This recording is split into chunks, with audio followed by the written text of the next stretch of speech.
Morning. Hello. It's Thinking Thursday, so I'm giving you something to think about today. What you do with it is up to you. I'll just put the information out there. So, today I want to talk about the 4 stages of learning anything and creating habits. And I'm going to use it in the context of a car and driving a car. So, when we were little kids and we were being driven everywhere, we were we were unconsciously incompetent of how it happens. We didn't know how to drive the car. We didn't know what made the indicators turn on. We didn't know how people knew that we were turning. None of that was something that we were conscious of.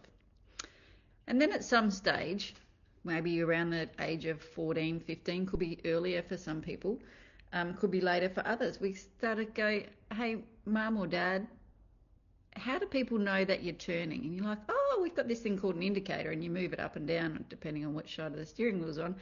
And I flick that on and it tells the people behind us or in front of us where we're turning. Oh, okay. And then maybe you starting the car and you're like, what are all these pedals for?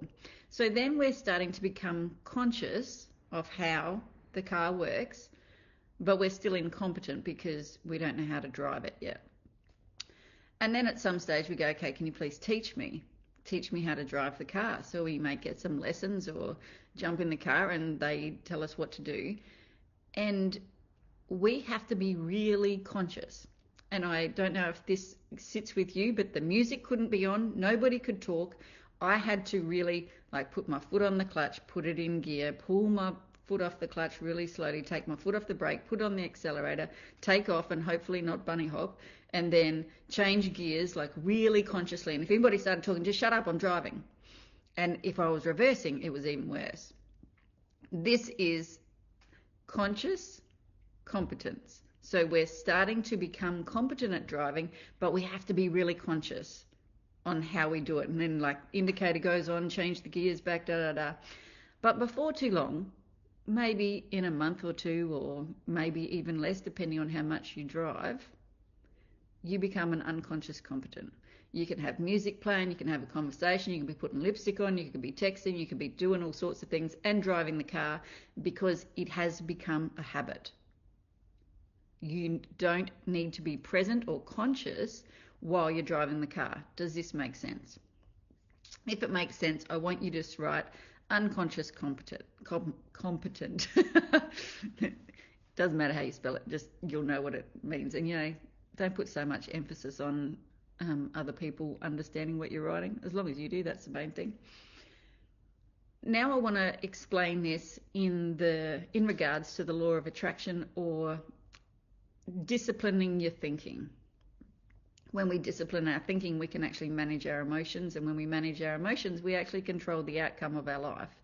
And the more people that actually do this, the better the whole planet is going to be, because when we can control our emotions and control where we think from and discipline our thinking, a lot of the things that we have been the plaything for, or has taken our attention previously, seem to just fade away because it's not a part of you anymore. So a lot of you probably had never heard of the law of attraction until maybe you came into this group, or you read a book, or somebody taught it to you. So up until that point, you were an unconscious incompetent. So you don't know what you don't know. You didn't know this information, you didn't know how to use it, you didn't know people taught it, you just thought that life was here for us to whatever your thought pattern there was. Check my internet connection. Okay, well, it says it's pretty high. Then maybe you hear some of this information. Maybe you come into this group, or maybe you listen to some books, or you watched a movie and you're like, okay, I think there's a bit more to life than what I thought, and there's some other things going on here. And so you start to seek out some of the information. Maybe you ask some questions of people and they direct you to certain things, and you become then a conscious incompetent, because you know this stuff but you're not really using it. You couldn't teach it but you sort of are starting to dabble in it a bit, like there could be some merit to it. Then something clicks with you and you go, actually, I can see how I've used this before in my past, and I want to start to use it more. And maybe you sign up with me and you do thinking into results, or you do some other thing that actually starts to get you consciously competent. So you start to use what all the tools that you have, because you are, before you knew any of this, you were unconscious incompetent. You didn't know that you had all the tools wrapped up inside you to be able to do all of this. And so then you start to study a bit, and you start to study you, and you start to realize that your thoughts create your reality, and how you feel about yourself will be how you are treated, and what you believe true about yourself is what you will create. But you have to consciously do it. It is not something that it's not a state of mind yet, a state of beingness. So something, maybe you get a circumstance and you have to consciously go through the motions to get your energy level back to where it was. There's conscious work that you have to do. Maybe it's listening, maybe it's reading, maybe it's all a whole group of things. You actually have to study more. And then we get to a place of unconscious competence, that anything can be going on around us and we can hold our state. We know that if I tune in to what other people are doing and saying, and I look at their results and they're not what I want, I know that I have to be different. So you then just have this state of beingness, that this is who I am and I create this way, and you understand how you create. So you're an unconscious competent, and things just happen maybe miraculously, or you get called lucky, or they have people say you're in the right place at the right time, but you know that you were creating, and you know that because you have understood all of this and you have consciously done certain things throughout a period of time, and it's called time-space repetition for a reason, that we do it spaced out in intervals repeatedly over and over again until it becomes your state of being, that you become an unconscious competent. So like driving the car, now you can do it. Doesn't matter what's going on around you. People can pull out in front of you. There could be some really bad news somewhere. You can hold your state and then consciously create, and then unconsciously create your results. Now, don't you think that the world would be a whole better place when people were focused more on feeling good, on feeling achievement, on feeling love, on feeling the joy of giving, rather than tuning into maybe what is going on around them? Somebody said this, and then they get involved in all of these sorts of things. Wouldn't the world be a much better place? Really be honest here. If you could hold your state better and not get involved in what is going on around you, and maybe spend less time with the people that don't create a good feeling in you, would your life be a lot easier?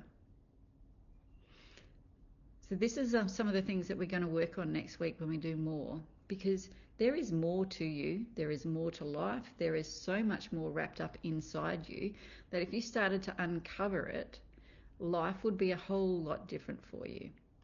And when we do start to uncover the truth of us, life becomes really simple.